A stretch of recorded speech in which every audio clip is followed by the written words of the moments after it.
Bismillahirrahmanirrahim. Assalamualaikum warahmatullahi wabarakatuh. Selamat pagi dan salam sejahtera bagi kita semua. Alhamdulillahirabbil alamin. Wassalatu wassalamu ala asyrofil anbiya'i wal mursalin wa ala alihi ajmain. Amma ba'du. Yang saya hormati Bapak Ibu Majelis Guru Sekolah 18 lainnya.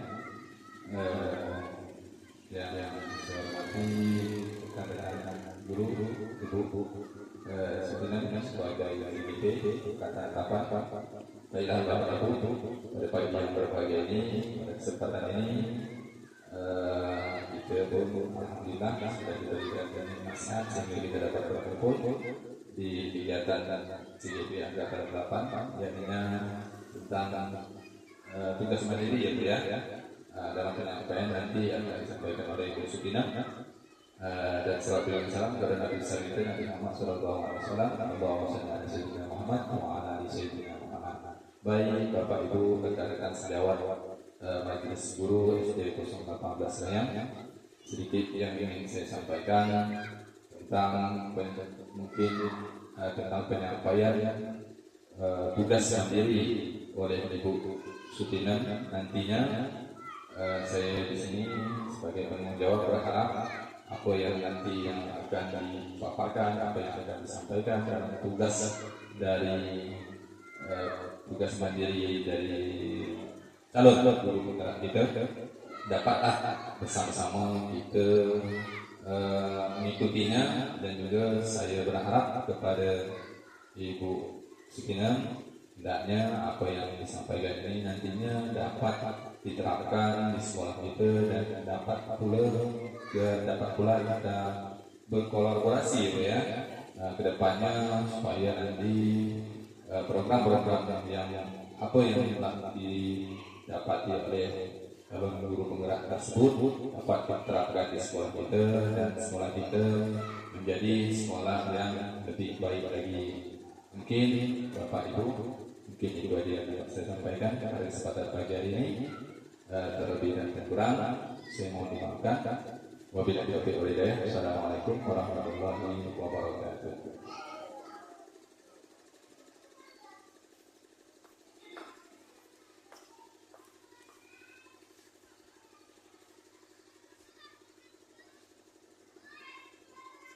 Baik, terima kasih saya ucapkan kepada Bapak Kepala Sekolah SD Negeri 018 atas dukungannya serta kata sambutannya, serta tak lupa ucapan terima kasih saya sampaikan kepada semua rekan-rekan guru yang ada di SD Negeri 018 ini atas dukungannya yang telah bersedia meluangkan waktunya untuk saya penyebaran pemahaman dan penerapan pengalaman budaya positif ini. Sebelum saya menyampaikan materi saya akan berpantun terlebih dahulu. Tepung putih bernama kanji, tepung ditutup kain motif. Izinkan saya menyampaikan materi berjudul budaya positif. Baik, langsung saja saya mulai. Sebelum kita mulai, saya ingin Bapak dan Ibu pemanasan terlebih dahulu. Jadi permainannya seperti ini. Misalnya saya menunjuk Pak Suryadi, saya mengucapkan kalimat sekolah. Berarti nanti Pak Suryadi membuat sebuah kalimat yang berhubungan dengan sekolah. Misalnya, sekolah saya bersih dan indah. Nah, seperti itu. Kemudian selanjutnya Pak Suryadi nanti menunjuk misalnya Ibu Suryani atau Ibu Neneng atau Ibu Ija atau Pak Sahar menunjuk. Berarti orang yang ditunjuk tadi menyebutkan kata yang terakhir yang Pak Suryadi katakan tadi. Bisa dipahami ya Bapak Ibu ya? Bisa ya Bu Yani? Ya bisa. Baiklah, kita mulai. Kalau begitu dari Pak Suryadi dulu. Diriku. Silakan Pak Surya.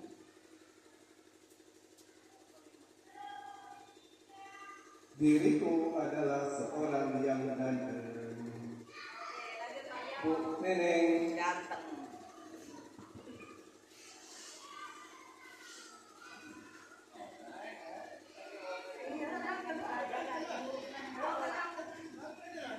Ganteng kalimatnya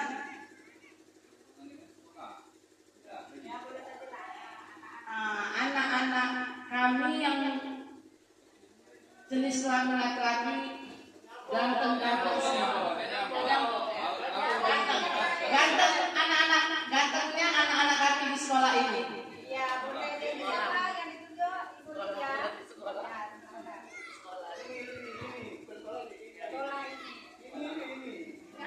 Sekolah ini adalah sekolah yang sangat bersih dan orang-orangnya Bersih aja udah, bersih dan indah. Bersih dan indah. sekolah ini adalah sekolah yang bersih dan indah. Indah. Itu. Indah. Indah. Indah.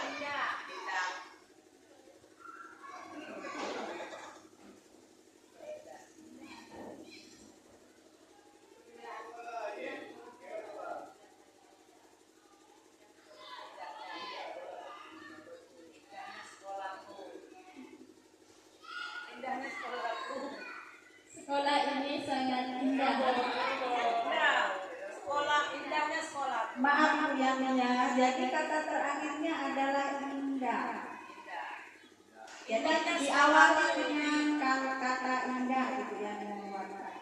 Indahnya sekolahku.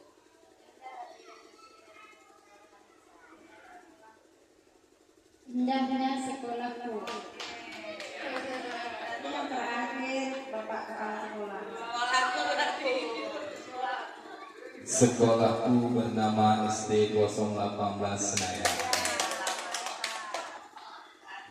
Jadi demikianlah tadi itu sebagai pemanasan atau rangsangan kita supaya kita berkonsentrasi ya Bapak Ibu ya. Kemudian penyebaran pemahaman dan penerapan pengalaman budaya positif di sekolah saya lanjutkan yaitu konsep inti budaya positif. Konsep inti budaya positif ini terbagi menjadi 8 bagian, yaitu yang pertama adalah perubahan paradigma belajar, yang kedua disiplin positif, yang ketiga nilai-nilai kebajikan, kemudian yang keempat kebutuhan dasar manusia, yang kelima motivasi perilaku manusia, selanjutnya posisi kontrol guru, kemudian keyakinan kelas, dan yang terakhir adalah segitiga restitusi.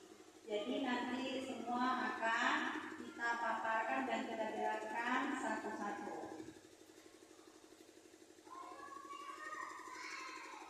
Selanjutnya pembelajaran dengan paradigma baru.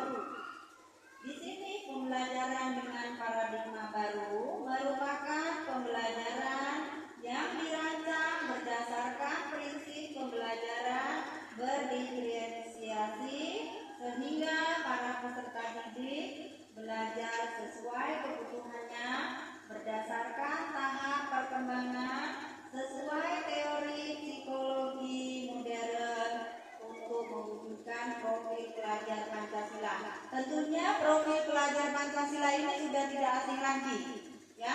Jadi profil pelajar Pancasila ini ada 6 elemen, ya. 6 elemen inilah yang akan mendasari pembelajaran dengan paradigma baru. Jadi bisa disebutkan Ibu Neneng ke-6 elemen profil pelajar Pancasila itu apa? Masih ingat Bu Nenek?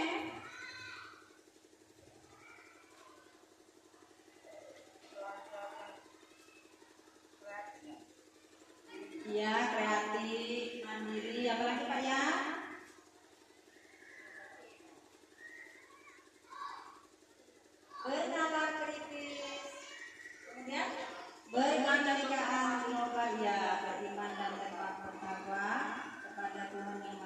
Jadi beriman dan bertakwa itulah yang seharusnya nomor 1. Ya, nomor 1 adalah beriman dan bertakwa kepada Tuhan yang Maha Esa serta berbudi pekerti dan berakhlak mulia. Ya, kemudian apa? Yang kedua boleh? Iya, berkebinekaan global. Kemudian yang ketiga, iya, bergotong royong. Kemudian kreatif, bernalar kritis serta mandiri. Bisa dicontohkan apa yang sudah kita terapkan di sekolah, Bu Nenek? Yang pertama tadi beriman dan bertakwa. Iya, coba apa bisa dikasih contoh yang sudah kita terapkan? Beriman dan bertakwa itu kegiatan di hari Jumat setiap paginya. Terus pembukaan di saat kita masuk sekolah, menyiapkan doa, ya, sampai kita selesai dan pulang lagi berdoa.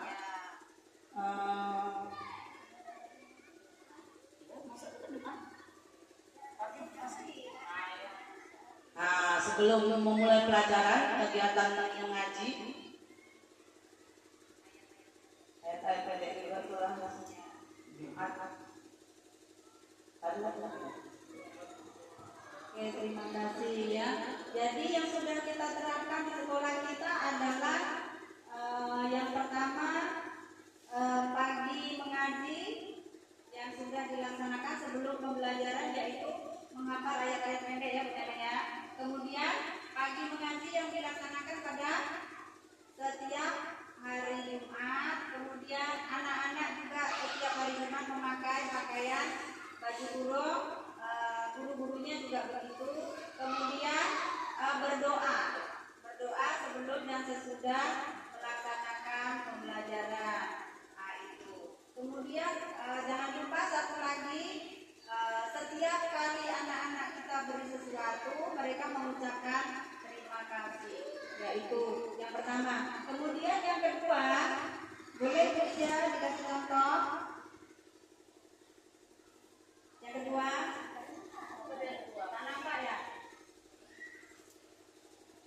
Berkebinekaan global. Bisa kerja? Menghargai semua menghormati keberagaman agama. Berkebinekaan global misalnya anak-anak yang berbeda agama mereka dalam menghormati satu dan tidak berbeda. Baik, terima kasih untuk Ibu Ija. Jadi akan saya jelaskan sedikit. Yang berkebinekaan global di sini adalah mengenal dan menghargai budaya sendiri.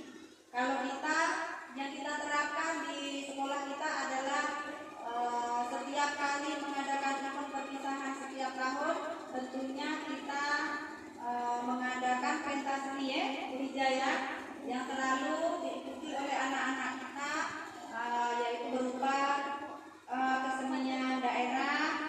Kemudian yang jelas adalah tari persembahan sebagai sambutan pertama tamu yang kita hormati. Kemudian selanjutnya adalah silat ya. Yang pertama yang selanjutnya adalah silat yang kita terapkan kemarin waktu kita perpisahan.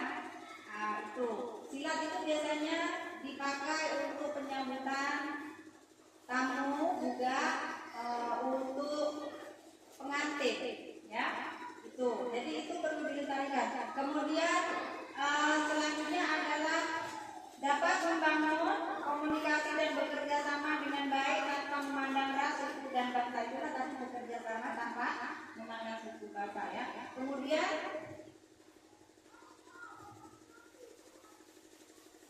selanjutnya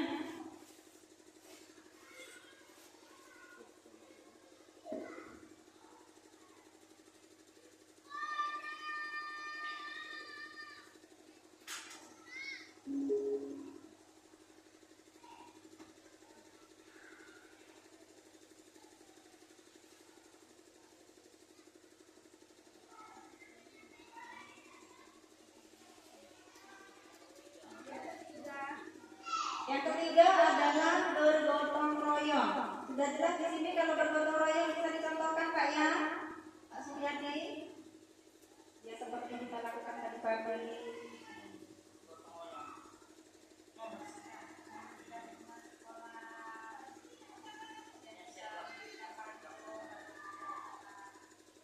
Adalah bergotong royong yang ketiga akan contoh yang kami lakukan di sekolah kami. Bergotong royong itu ketika kami melakukan kegiatan perpisahan bersama orang tua, murid, kami bergotong royong bersama-sama.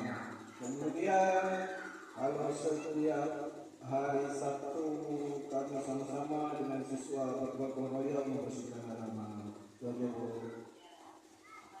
Makasih Pak. Ya, jadi sudah kita terapkan ya 3 elemen yang ada pada profil pelajar Pancasila bergotong royong. Kemudian selanjutnya adalah kreatif.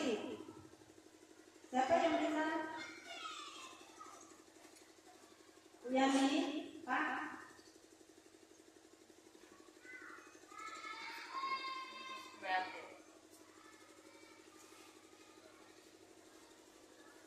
Baik, untuk yang ketiga itu kreatif yang sudah empat kreatif yang sudah kita lakukan atau kita terapkan di sekolah. Jadi mampu menghasilkan ide yang baru dan menyesuaikan masalah dengan cara ini pendekatan yang berbeda-beda. Mungkin boleh itu contoh. Misalnya, berdiskusi sesama majelis guru ataupun dengan siswa-siswa untuk menyelesaikan suatu permasalahan yang ada di sekolah. Dan bisa juga misalnya umpama kami ingin menyelesaikan suatu permasalahan mungkin bergotong royong, membuat pagar sekolah, taman-taman sekolah dan sebagainya. Oke, itu aja. Terima kasih. Baik, terima kasih untuk Bapak Kepala Sekolah. Kemudian selanjutnya saya mau Ibu Yani memaparkan tentang bernalar kritis. Apa saja? Silakan Bu Yani.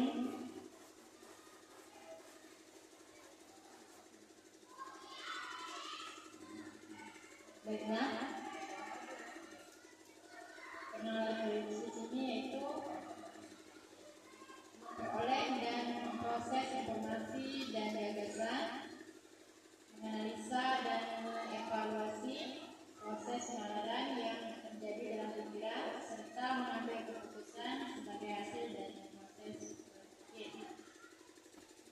Ya, baik. Terima kasih untuk Ibu Yani. Kemudian yang terakhir adalah mandiri. Mandiri di sini anak-anak kita supaya dituntut untuk bisa berpikir mandiri dan bisa bersikap mandiri. Kalau anak-anak SD ini memang biasanya yang mandiri ini berada pada semua bisa mengerjakan sendiri, pakai baju sendiri, pakai sepatu sendiri ya, Bu Neneng ya.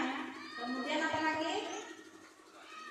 Iya, pergi ke sekolah sendiri tanpa diantar orang tua ya, seperti itu. Tapi pada dasarnya bernalar mandiri ini semua permasalahan yang dihadapi oleh anak kita, dia bisa menyelesaikannya sendiri, kemudian bisa mencari jalan keluarnya sendiri dan bagaimana yang terbaik untuk dirinya. Itu ya pada intinya. Kemudian saya lanjutkan.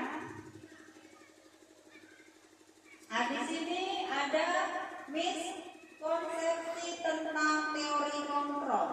Miskonsepsi ini berarti pandangan yang salah.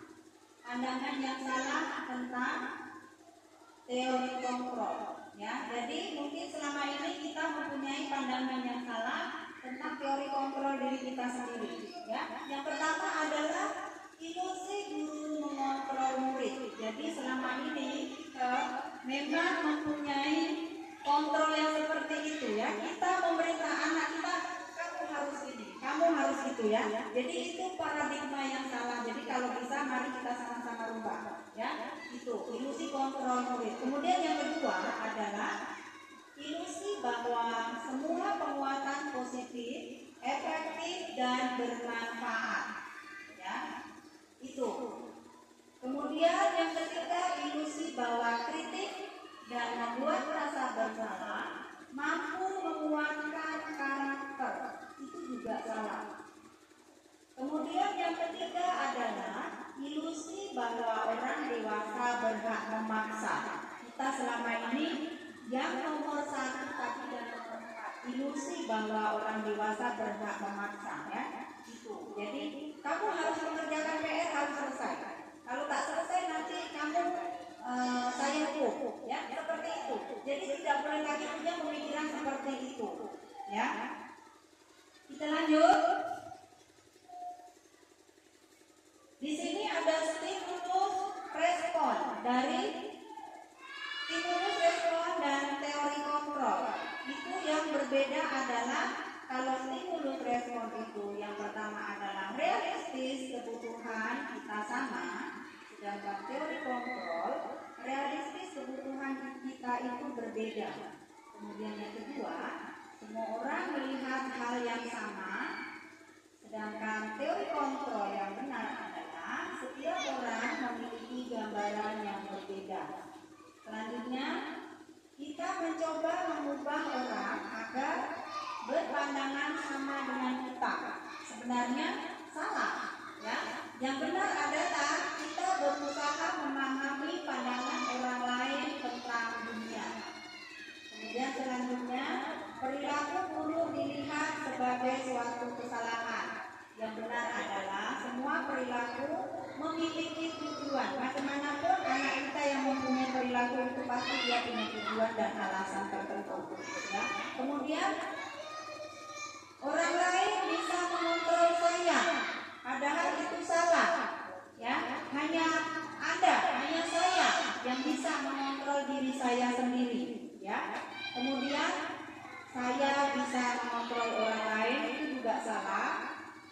Anda atau saya tidak bisa mengontrol orang lain. Sama kurang lebih sama dengan yang di atas ya. Hanya diri kita yang bisa mengontrol ya. Kemudian pemaksaan ada pada saat rujukan gagal. Ya. Yang benar adalah kolaborasi dan konsensus menciptakan pilihan-pilihan baru. Kemudian model berpikir menang kalah. Yang benar adalah model berpikir menang-menang. Nah, di sini saya akan mencontohkan pemaksaan ada pada saat rujukan gagal. Misalnya kita menggenggam tangan. Pak Iya sama-sama Ibu Yani menggenggam tangan. Ya, di dalam genggaman tangan itu ada sesuatu, misalnya emas, ya Pak ya, emas. Jadi di dalam tangan Ibu Yani ada uang 100 juta misalnya. Jadi Pak Ya ini sudah punya emas, tetapi dia juga menginginkan uang yang ada di tangan Ibu Yani atau sebaliknya. Ibu Yani masih menginginkan sesuatu yang dipegang sama Pak Ya. Jadi bisa tidak kita memaksa orang itu untuk membuka tangan kita? Kira-kira, Bu Ija, kira-kira bisa tak kita memaksa orang untuk membuka tangan kita? Iya, ya tak bisa, walaupun dengan bujukan halus, walaupun dengan perbuatan-perbuatan yang kasar ya, tetap tak bisa kita. Jadi apa yang akan Ibu Ija lakukan seandainya seperti itu?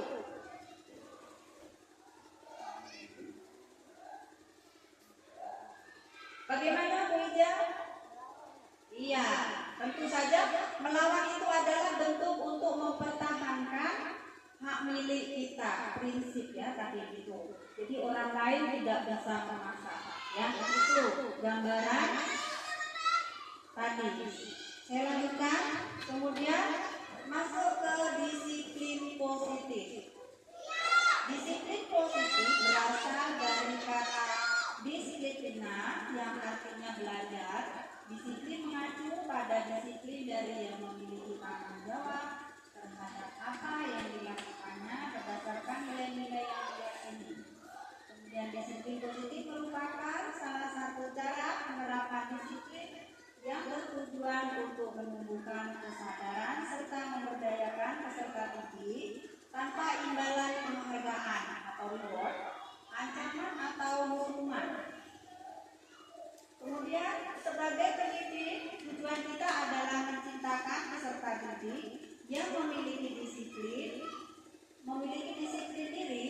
sehingga mereka berperilaku mengacu kepada nilai-nilai kebajikan universal dan memiliki motivasi intrinsik dalam perubahan perilaku ke arah yang lebih baik. Itu dia tujuan dari disiplin positif tadi. Dan perlunya penanaman disiplin positif kepada anak-anak kita, ya, supaya memiliki motivasi intrinsik. Intrinsik itu dari dalam diri kita, ya, tertanam dari dalam diri anak itu. Selanjutnya, nilai-nilai kebajikan. Nilai-nilai yang disepakati bersama lepas dari suku, bangsa, agama, bahasa maupun latar belakangnya. Contoh nilai kebajikan institusi atau organisasi di sini adalah profil pelajar Pancasila yang meliputi 6 dimensi tadi, ya.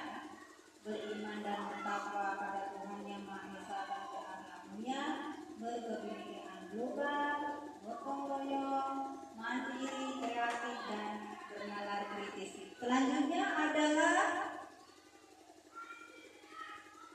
Ibu Primarius atau program IPP, toleransi, rasa hormat, integritas, mandiri, menghargai, antusias, empati, keingintahuan, kreativitas, kerjasama, percaya diri, dan komitmen.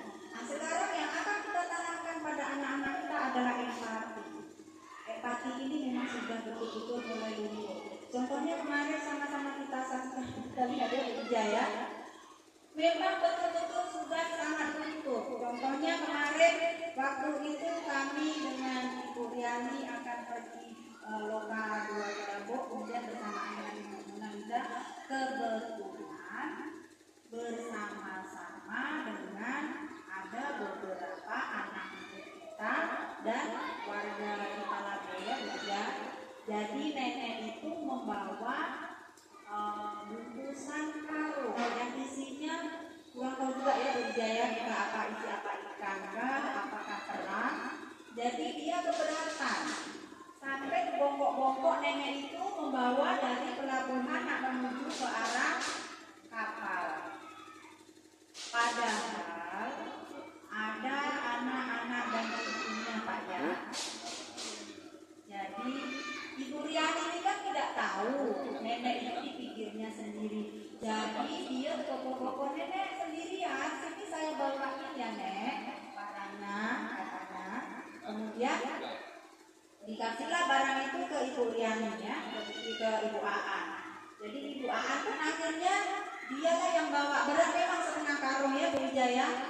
Kemudian dia bertanya kepada nenek itu, nek, apa nenek sendirian?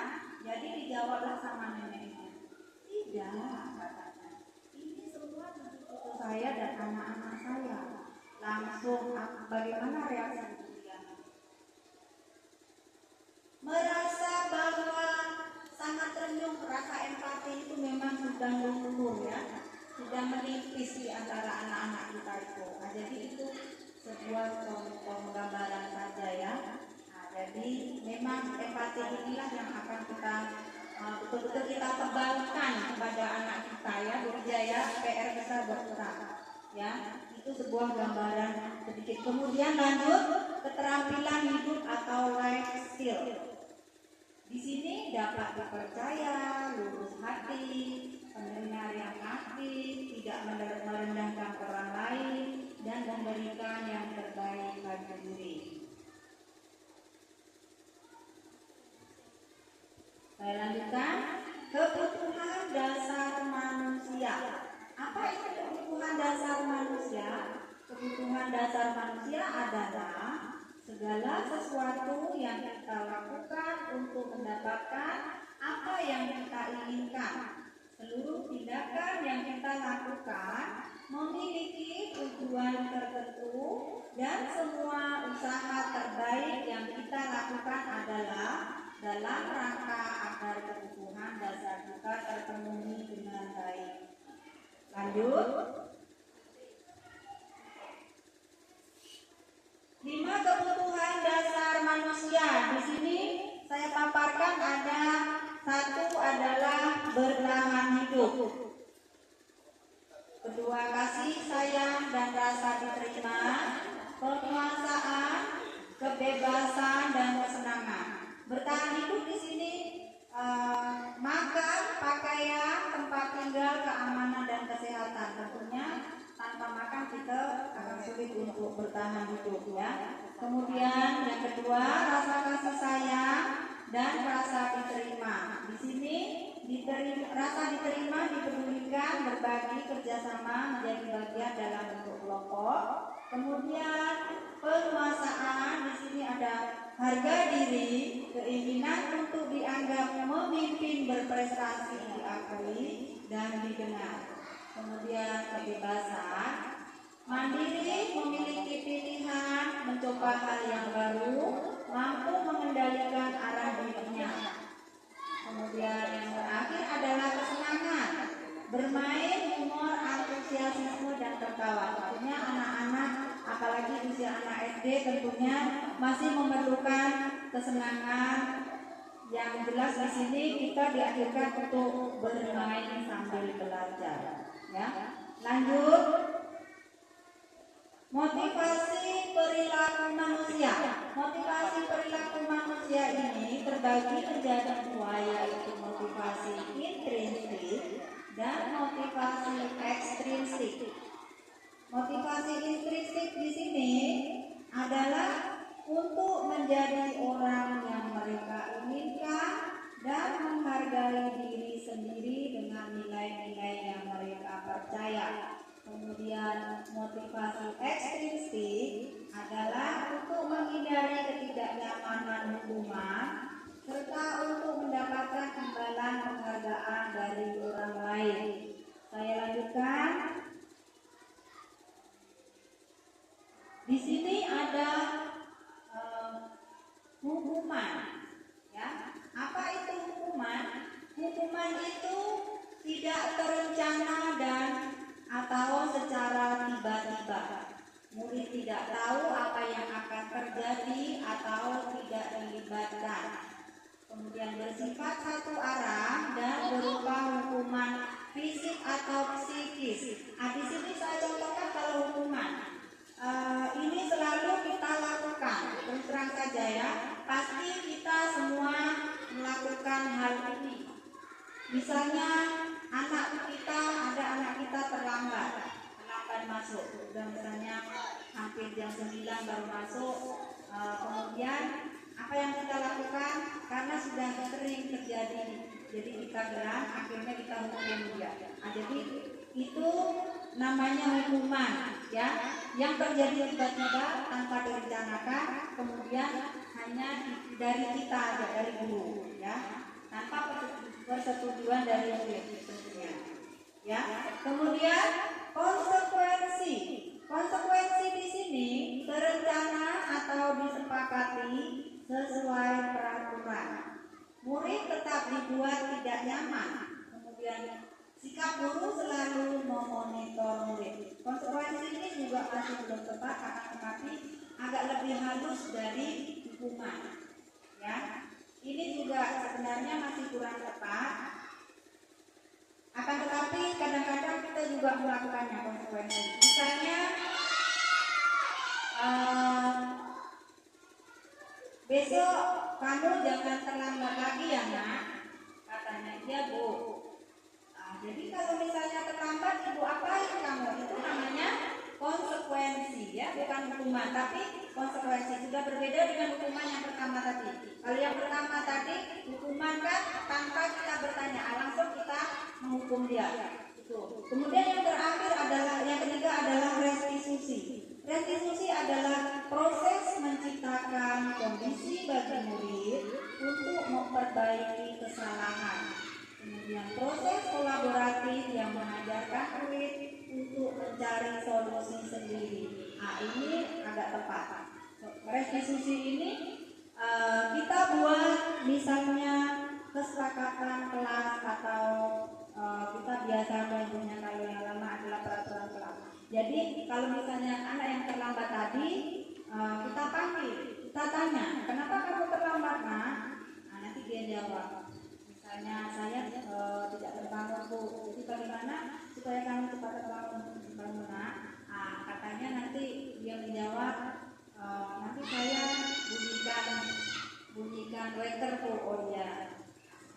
Jadi itu tadi disuruh mencari solusi sendiri ya. Kita lanjut. Posisi kontrol guru. Posisi kontrol guru ini ada 5. Yang pertama adalah penghukum, seperti yang sudah saya katakan tadi sebagai penghukum. Ya. Kemudian yang kedua adalah pembuat rasa bersalah. Kemudian yang ketiga teman. Kemudian yang keempat pemantau, dan yang terakhir adalah manajer. Nanti akan kita bahas satu-satu. Contoh penerapan 5 posisi kontrol guru. Ya, di sini kasusnya adalah siswa tidak mau memakai atribut lengkap saat upacara bendera. Ya, di situ tindakan kita adalah hormat pada bendera selama 1 jam, itu bentuk hukuman ya. Kemudian berapa kali ibu bapak harus memberitahu kami, kamu selalu saja mengecewakan ibu. Yaitu pembuat rasa bersalah.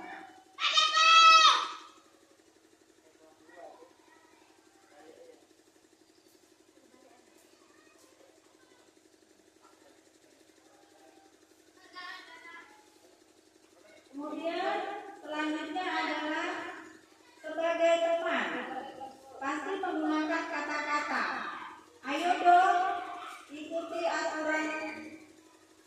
aturan sekolah, tolong bantu ibu. Nah, sekali ini ya sudah tidak apa-apa, lain kali jangan sampai berbuat lagi ya, itu ya sebagai teman. Kemudian sebagai pemantau adalah kami sudah melanggar peraturan sekolah. Kamu tahu konsekuensinya. Setelah upacara kamu beli atributnya ke koperasi dan jangan diulang lagi ya. Seperti itu. Lanjut. Contoh penerapan 5 posisi kontrol guru. Yang terakhir adalah sebagai manajer. Apakah kamu tahu kesalahanmu?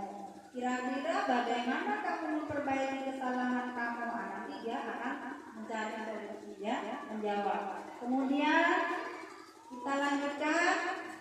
Posisi kontrol apakah aku? Nah, di sini Bapak Ibu bisa menjawab. Kamu tidak pernah melakukannya. Itu termasuk posisi kontrol apa ya, Bapak Ibu?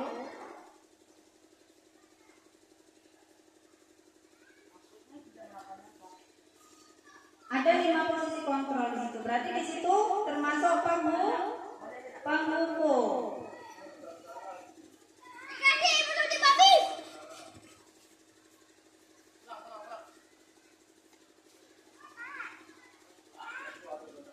Ya, kita lanjut. Saya kecewa sekali dengan kamu. Iya, merasa bersalah. Ya, betul sekali. Ya. Kemudian lanjut. Ayolah, lakukan demi ibu, lakukan demi bapak ya. Sebagai teman, ya, betul sebagai teman. Lanjut, yang terakhir adalah kamu tidak pernah mendapat nilai jika tidak mengerjakan tugas. Itu adalah manajer ya. Jika dia tetap tidak mengerjakan tugas, berarti dia tidak dapat nilai. Lanjut. Posisi kontrol apakah aku? Apa rencanamu untuk menyelesaikan masalah ini? Manajer ya, betul. Betul sekali. Lanjut. Keyakinan kelas ya. Kalau dulu keyakinan kelas ini dikenal dengan peraturan kelas, akan tetapi sekarang adalah keyakinan kelas. Mengapa keyakinan kelas? Ya, mengapa bukan peraturan kelas? Keyakinan peraturan kelas itu dibuat biasanya hanya oleh guru dan peraturan yang sudah ada yang kita pakai. Ya, akan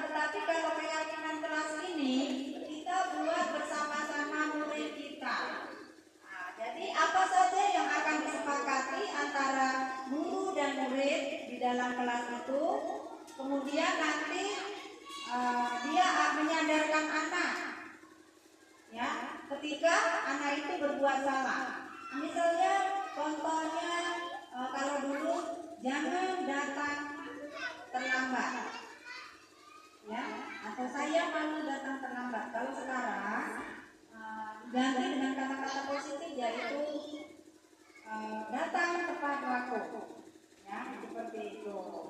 Jadi tidak boleh menggunakan jangan, kan? Iya, itu ya, datang tepat waktu. Kemudian kalau dulu jangan membuang sampah sembarangan. Yang lebih tepat apa, Bu Dewi Mayasari? Ya, Bu Dewi Mayasari apa? Bu Dewi Mayasari? Buanglah sampah yang telah tempat yang telah disediakan. Iya, boleh. Tetapi sekarang diganti dengan jagalah kebersihan lingkungan kita. Atau boleh melakukan apa saja asal jangan merugikan diri sendiri dan lingkungan kita. Itu termasuk membuang sampah sembarangan tadi, ya.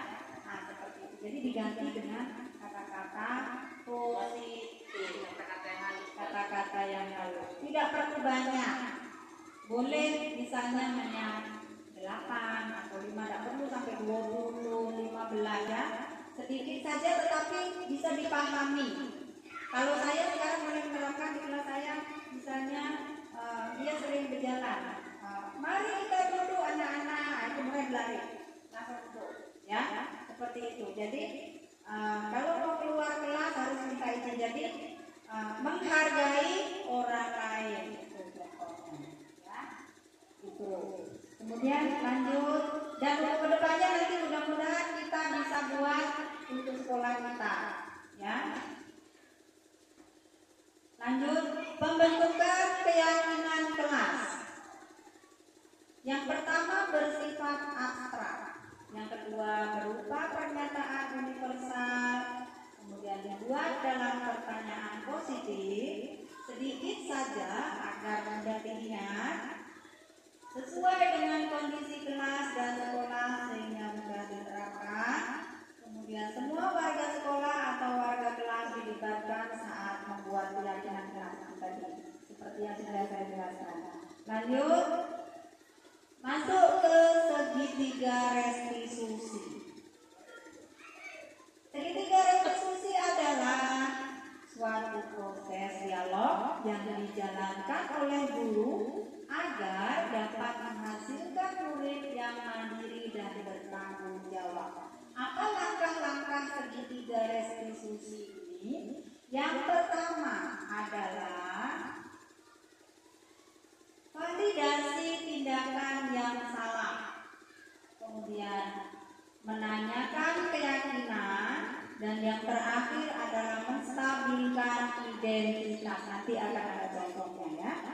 Kemudian kita lanjut, menstabilkan identitas di sini berdasarkan prinsip membuat kesalahan adalah bagian dari proses pembelajaran. Misalnya menggunakan kata-kata berbuat salah itu wajar. Tidak ada manusia yang sempurna. Kemudian ibu juga pernah melakukan hal itu. Ya, selanjutnya adalah ibu tidak mau mencari siapa yang salah. Akan tetapi ibu ingin mencari solusi dari permasalahan ini.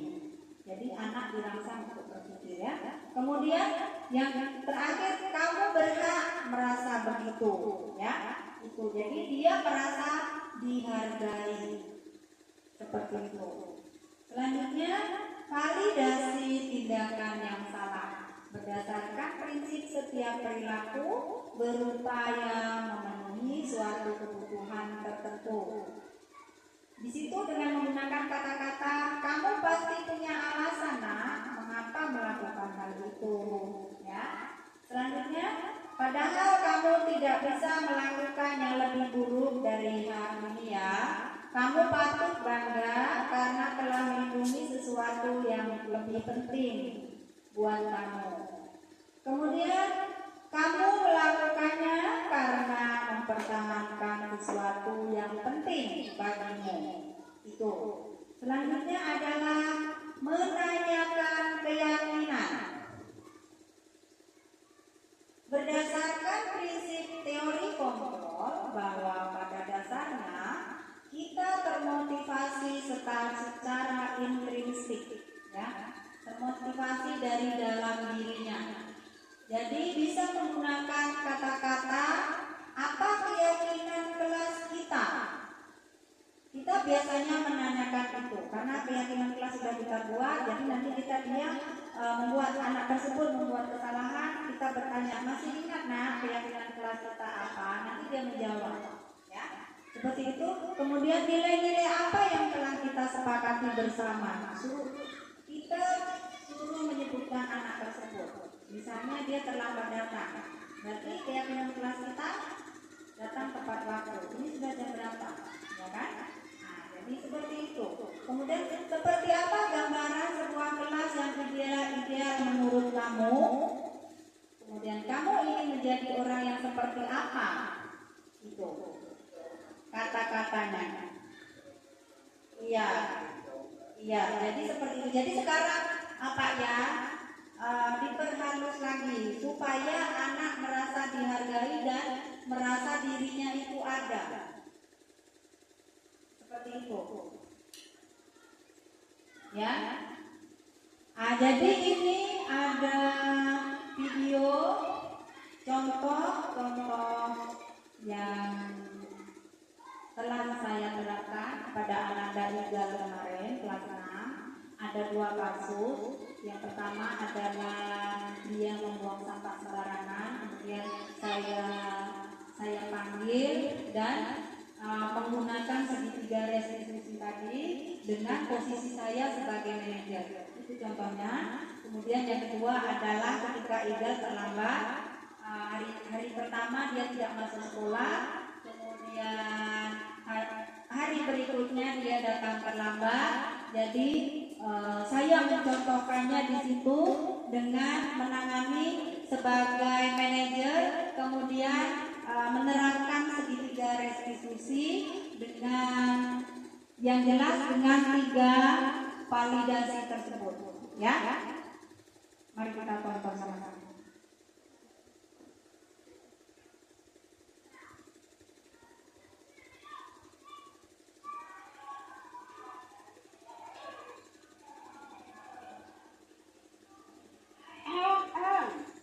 Ada yang buang sampah sembarangan ya, kamu ya.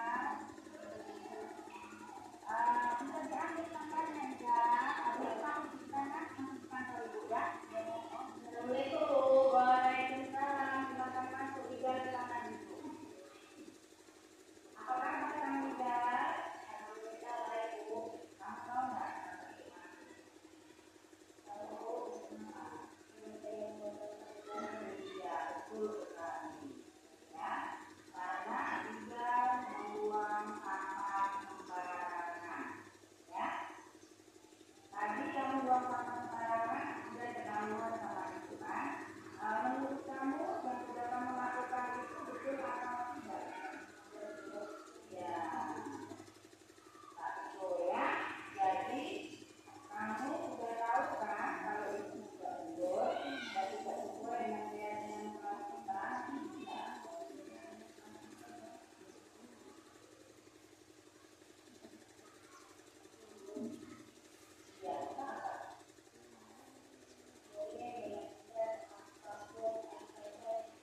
yaitu Igal, Ananda Igal, waktu itu membuang sampah sembarangan. Kemudian ini ada video yang kedua.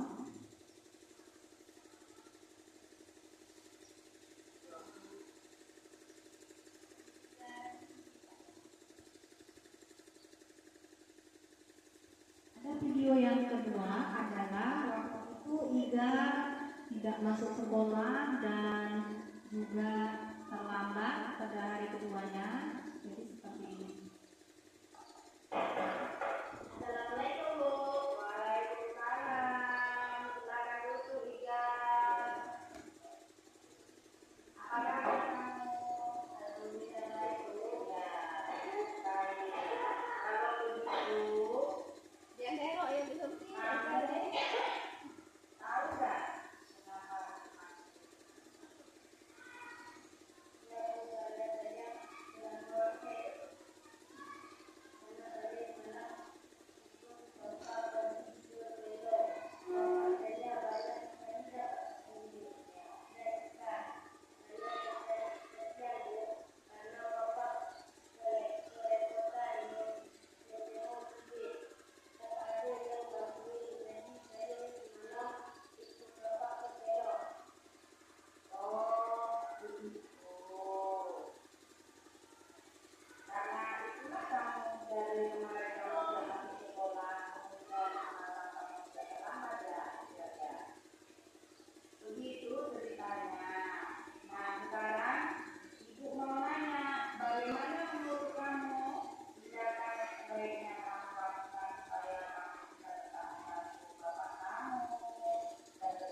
Jadi itu tadi adalah contoh penanganan terhadap anak kita dengan menggunakan segitiga restitusi, ya, seperti itu, ya.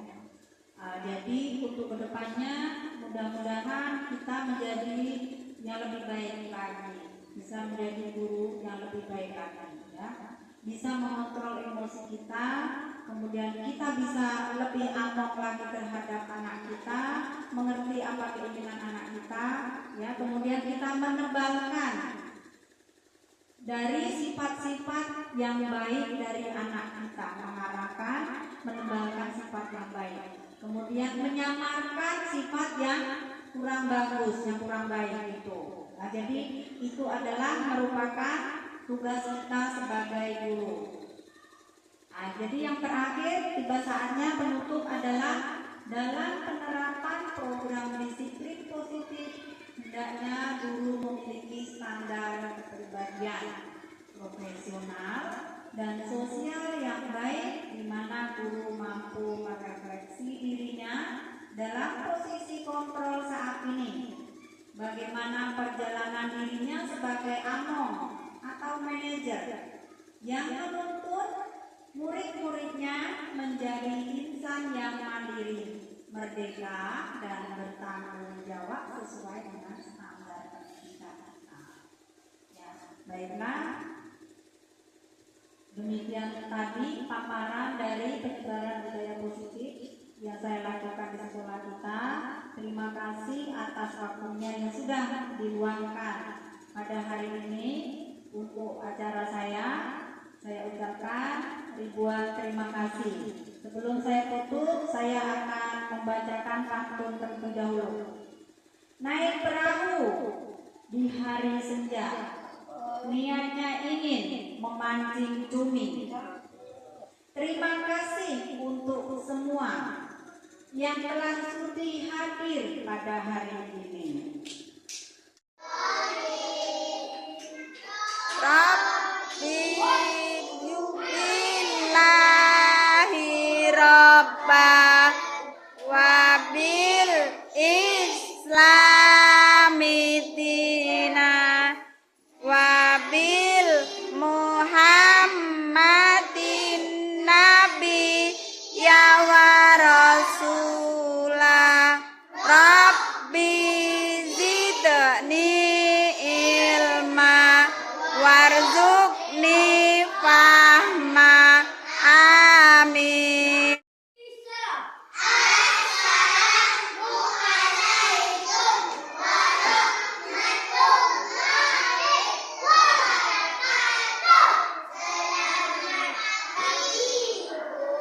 Selamat pagi semua.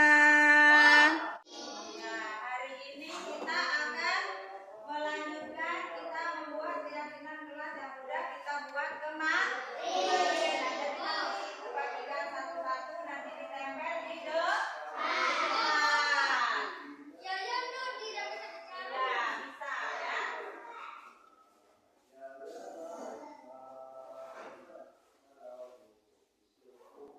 Apa kemarin yang pertama?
Oke, bebe.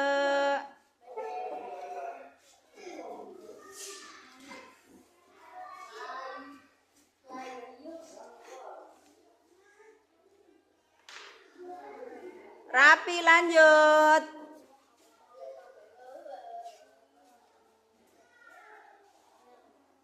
Del.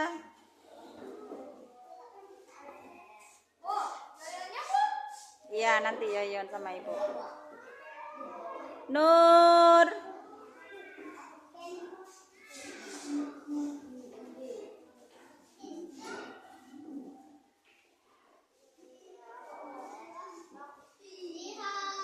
Siha.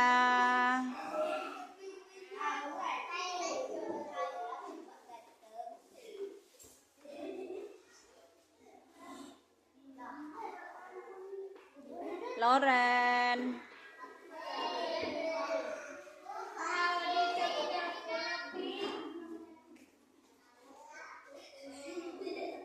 Guntur.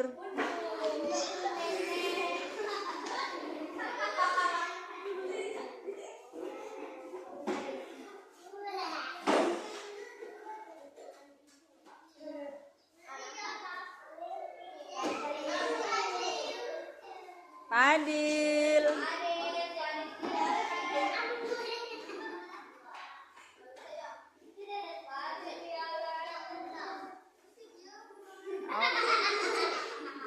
Oke. Latifah.